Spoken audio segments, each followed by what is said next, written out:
A hospital bed crisis in Wisconsin is also a staffing crisis.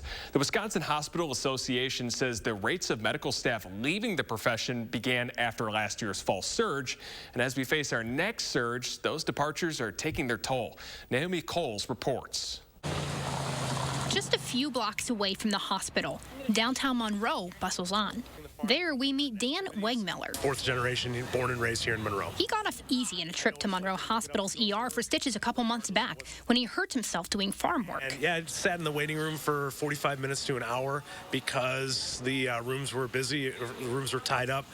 They were at capacity from what I understood. The COVID-19 hospitalization surge in south central Wisconsin has spiked to its highest levels in 2021. And SSM Health's rural Monroe Hospital has been strained to a breaking point for the last couple months, calling off non-urgent surgeries at the end of November. We really didn't have any open beds to be able to put people who are having elective surgeries into those beds. We have 2 patients down here who need beds upstairs. They are not COVID. Okay. But we just, because of the number of COVID patients upstairs, we don't have beds available. Every ICU bed is full.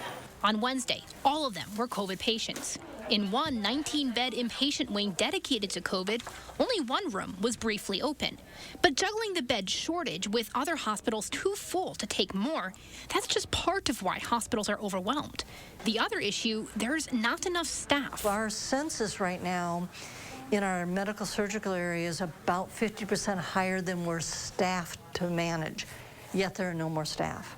Our ICU is 2 to 3 times higher than where we're staffed to, and there's no more staff. So we have to keep figuring out every day, how do we do it differently? That was the other driving factor in cutting off non-urgent surgeries. We needed to shift those nurses from the OR into direct inpatient care. Wisconsin has long had shortages of people going into some medical fields. Here and nationwide, the pandemic has made that much worse. We're also very short-staffed right now, so staff are being asked to pick up quite a bit of extra. Nurses are losing their colleagues as the pandemic and its 20 months of stress drag on.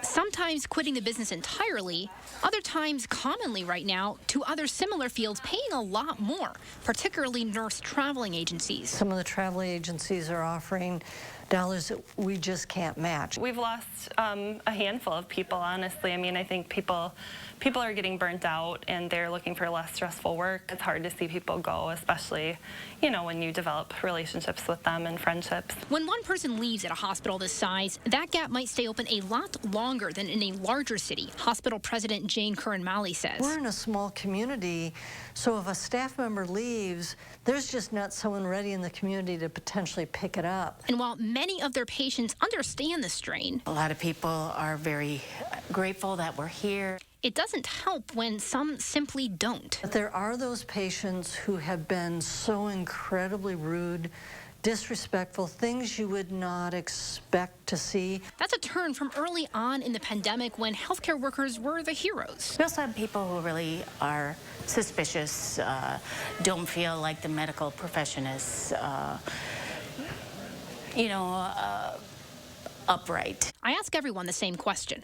What would you say to the public? Trust your doctor. Don't take things from the internet. Don't take things from people who are not trusted sources. It is masking.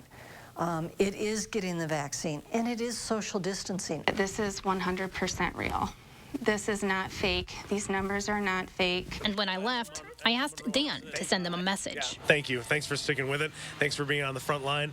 In Monroe for News 3 Now, I'm Naomi Coles.